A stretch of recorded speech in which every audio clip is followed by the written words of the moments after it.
सिलचर के Assam pollution control board के कार्यालय में श्रद्धा व मर्यादा के साथ भगवान विश्वकर्मा के पूजन कार्यक्रम आयोजित किया गया। इस अवसर पर भजन कीर्तन, अंजलि प्रदान, पूजा तथा दूसरे कई सांस्कृतिक कार्यक्रम भी आयोजित किए गए। कार्यक्रम में पूरी तरह प्राकृतिक संपदा बरकरार रखे जाने के साथ साथ प्राकृतिक वातावरण में पूजा संपन्न किया गया। यहाँ तक कि लोगों को आहार के दौरान केले के पत्ते में आहार दिया गया ताकि प्रकृति का संतुलन बना रहे। यूँ तो लोग अपने अपने पूजा स्थल पर प्लास्टिक तथा दूसरे केमिकल से जुड़े सामान इस्तेमाल करते हैं, लेकिन इस क्षेत्र में प्रदूषण नियंत्रण विभाग के कार्यकर्ता अरविंद दास के विशेष प्रयास के चलते इस क्षेत्र में सभी स्तर के लोगों को केले के पत्ते में आहार प्रदान किया गया, जिसे देखकर लोगों में काफी खुशी व उत्साह के माहौल देखने मिली। संपूर्ण प्रकृति के साथ प्रकृति बांधव समारोह में सभी स्तर के लोगों को खुशहाल तरीके से विश्वकर्मा पूजन पालन करते हुए देखा गया।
ব্যতিক্রমী একটা পদক্ষেপ দেখলাম আজকে এখানে কলা পাতায় সবাই খাচ্ছেন। আপনারা প্রকৃতির সন্তুলনটার কথা কিন্তু শিরায় শিরায় পৌঁছে দিচ্ছেন মানুষের, তো অনুভূতিটা কিরকম স্যার আছে? নমস্কার।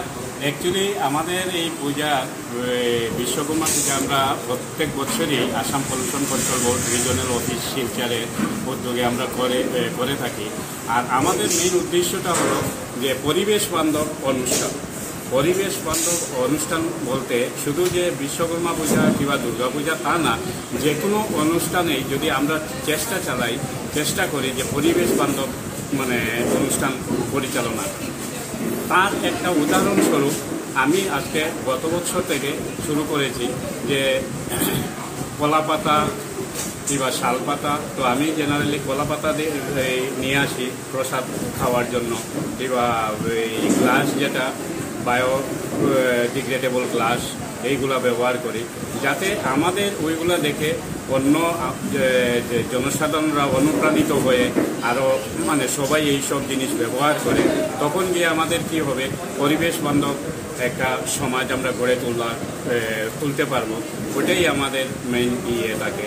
আর পূজাতেও আমরা জেনারেলি প্লাস্টিকের জিনিস ইউজ না করে আমরা ন্যাচারাল ফুল, ন্যাচারাল ফ্লাওয়ার যেটা ওইগুলা নিয়ে আসি। ডেকোরেশনের জন্য আমরা কাপড় কিংবা ন্যাচারাল জিনিসগুলো দিয়েই ডেকোরেশন করা। এই দেখুন দুই পাশে কলা গাছ লাগিয়েছি। এইগুলো জিনিস হলো আমাদের ঐতিহ্য, আমাদের সংস্কৃতিতে ওই জিনিসগুলোই ছিল। আর ওই সংস্কৃতিটাকে আমাদের সংস্কৃতি যাতে ধরে রাখার একটা প্রয়াস। তো আজকে এই আনন্দঘন দিনে বরাকবাসী নাগরিককে কি বলতে চাইবেন? আমি সবাইকে ওটাই অনুরোধ করব যে যখনই কোনো অনুষ্ঠান করা হয় যাতে পরিবেশের ভারসাম্য বজায় রেখে পরিবেশকে রক্ষা করে আমরা অনুষ্ঠান সূচিগুলো করতে পারি। আর আজকের দিন বলে না, আমাদের বিগত দিনেও দেখেছি মনসা পূজা, অনেক অনুষ্ঠান আমাদের হিন্দু ধর্মের 12 মাসে 13 পার্বণ হয়। 13 পার্বণে আমরা যে প্রত্যেকটা পার্বণেই দেখা যায় যে হই হুল্লোড়, নয়েজ পলিউশন, মূর্তি বিসর্জনের সময় থেকে শুরু করে প্রত্যেক জায়গাতে আমাদের নয়েজ পলিউশনের একটা থাকে। তো ওই নয়েজ পলিউশন থেকে আমরা বাঁচার একটাই উপায়, যদি আমরা আমরা ফুর্তি করব, আনন্দ উল্লাস করব, কিন্তু ওটারও একটা লিমিটেশনের মধ্যে থাকে, যাতে আমাদের আশপাশের লোকের কোনো অসুবিধা না হয়। এটাই ওই বার্তাটাই দেওয়া মনে করি আমি সবাইকে ওই বার্তাটা দেওয়া।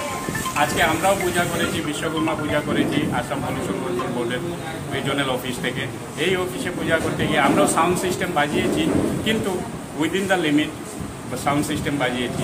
তো ওই সব যদি আমরা প্রত্যেকে যদি এগুলা জিনিস যদি একটু চিন্তা করি, তাহলে আমার বিশ্বাস যে আমাদের শিলচর শহর ইভেন গোটা বরাক উপত্যকা সুন্দরভাবে আমরা এই আগামী দুর্গাপূজাতেও আমরা সুন্দর একটা পরিবেশ দুর্গা উৎসব উদযাপন করতে পারি। ধন্যবাদ।